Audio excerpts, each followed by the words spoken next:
السلام عليكم ورحمة الله تعالى وبركاته. مرحبا بكم في هذا الفيديو. رايحين نشرحوا اليوم ونحلوا دروس وتمارين صفحة 53 و 54 من كتاب اللغة الإنجليزية لتلاميذ سنة أولى ثانوي جميع الشعب. هنا ركزوا معايا، رايحين نقراو نص حول شخصية نيجيرية اوكي اسمها اوكونكو. هذا اوكونكو رايحين نقراو عليه النص، نعرفوه شكون هو ونفهموا النص ونجاوبوا على الأسئلة. Read the text below and check your answer to exercise 2 on the previous page. Did you guess right or wrong? Explain. رايحين نقراو هذا النص ومن بعد نشوفوا الإجابة نتاعنا للإكسرسايز نمبر 2 ونشوفوا إذا جبنا الإجابة صحيحة أم خاطئة. شوفوا معايا. Okonko was well known throughout the 9 villages. He was tall and huge.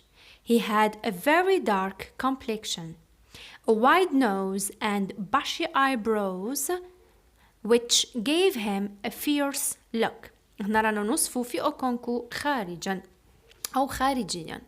Okay? Eyebrows هما الحواجب.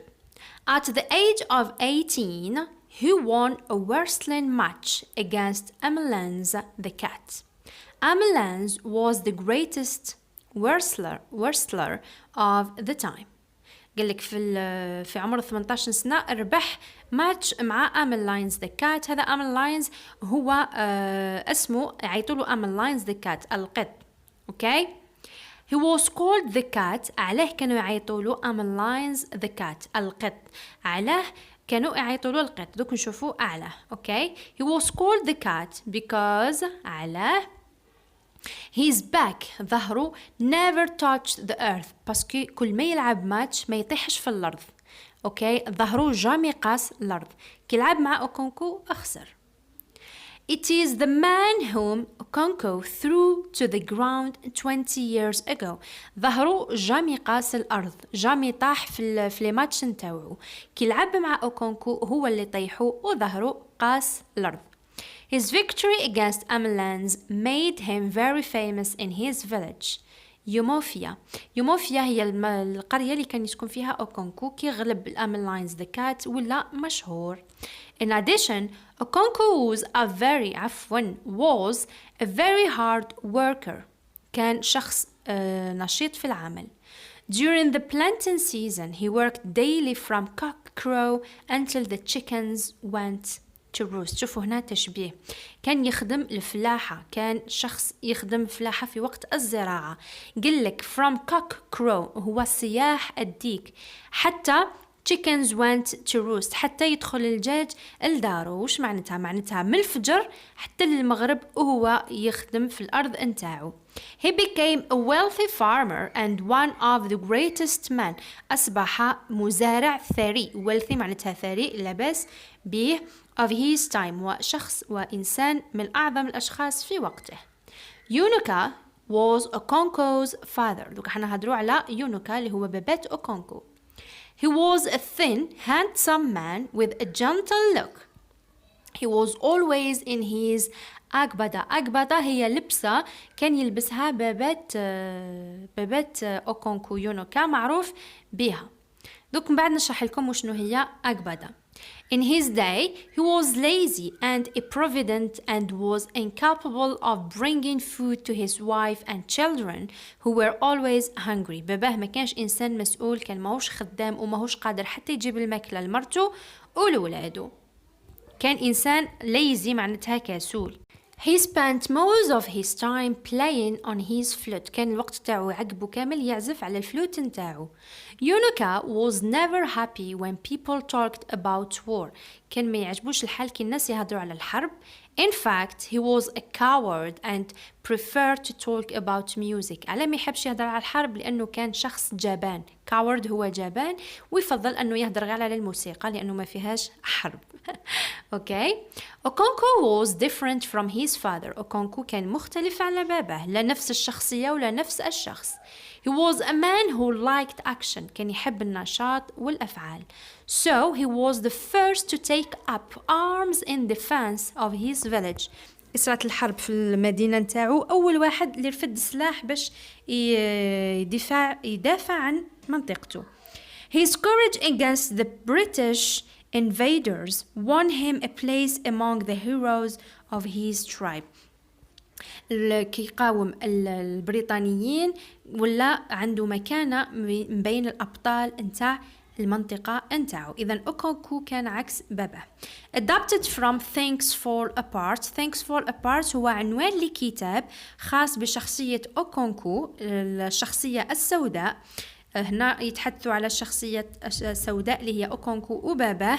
هو كتاب راح تقراوه في الجامعة، يدخل أصلا اللي عندهم تخصص African Literature لأنه خاص بالثقافة الإفريقية، ولا يحب يقراه يشريه. اسمه Thanks Fall Apart، أو يجي كتاب أصفر ومكتوب باللون الأحمر. كتاب شيق جدا، أنا وحدة أقريته.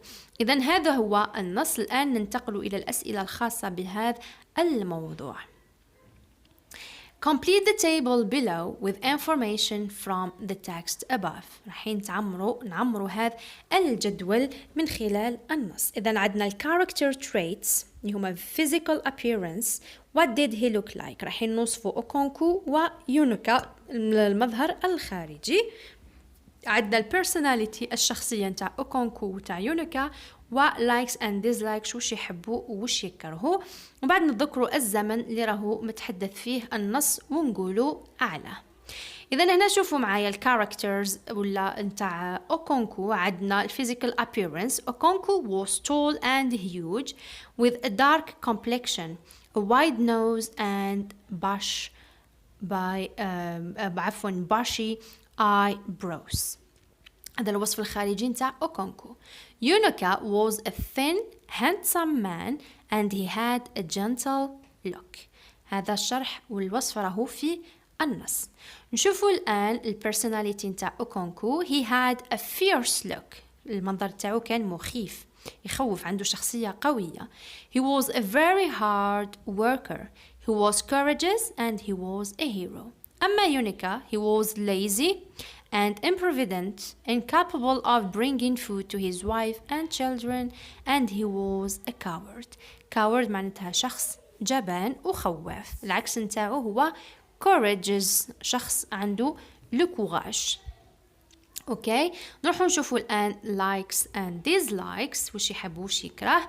أوكونكو he was a man who liked action. اما يونيكو he liked playing on his flute and talking about music. كان ما يحبش يهضر على الحرب لانه كان خواف ولا شخص جبان. إذا هذه الإجابة كامل خرجناها من النص. دائما نقول لكم قراءة النص، القراءة الجيدة راح تكون الإجابة الصحيحة على القراءة الجيدة. الإجابة الصحيحة مبنية على القراءة الجيدة. هكا ديروا في الفروض وفي الاختبارات، تركزوا على قراءة النص قراءة جيدة. نشوفوا الآن the tense، الأسلوب ولا الزمن اللي استعملوه. the tense used in the text هو the past simple. is the past simple أعلاه because the action took place in the past. الأحداث هذه اللي راهم يتحدثوا عليها على أوكونكو وباباه وش صراو كي وصفوهم أحداث صارت في الماضي، على ذلك استعملنا the past simple in this text. Number 4 find the synonyms and the antonyms. شوفوا راح نلقاو الشرح ولا العكس تاع بعض الكلمات. اللي ما لقينا لهاش العكس نتاعها بكلمه رايحين نشرحوها، واللي ما لقينا لهاش سينونيم نتاعها بكلمه رايحين نشرحوها. عندنا well known رايحين نلقاو كلمه، hard worker رايحين نلقاو شرح، gentle رايحين نلقاو كلمه العكس نتاعها.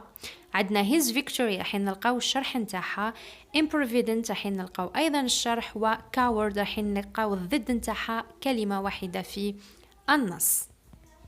عندنا discover the language، rewrite sentences A and B. رايحين نعاودوا نكتبوا الجملة A and B from the text using the verbs have and were.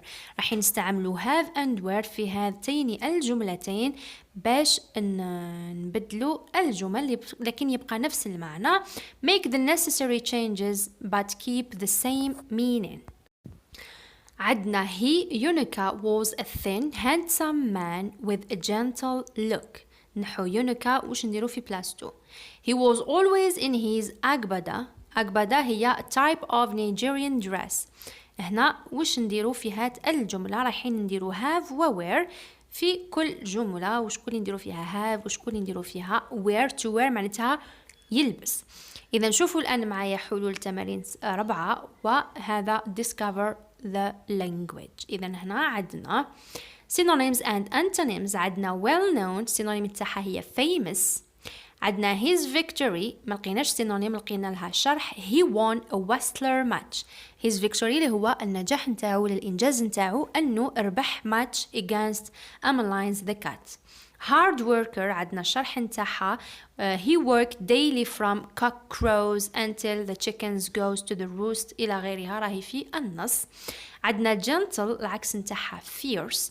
عندنا coward العكس نتاعها courageous. عندنا improvident معناتها شخص غير مبالي. عندنا explanation نتاعها هي incapable of bringing food to his wife and children. هنا ماشي الشرح نتاعها بمعنى الشرح ولكن كلمة تعبر على هذا جملة تعبر على هذا المفردة. discover the language. he was a thin handsome man who has a gentle look. هنا درنا have مع he تولي has a gentle look. he always wore his أقبضة. هنا to wear تولي wore لأنها في الماضي. he always wore his أقبضة. إذا هكا حولنا الجملتين A and B ولكن خلينا المعنى هو بإضافة have و wear.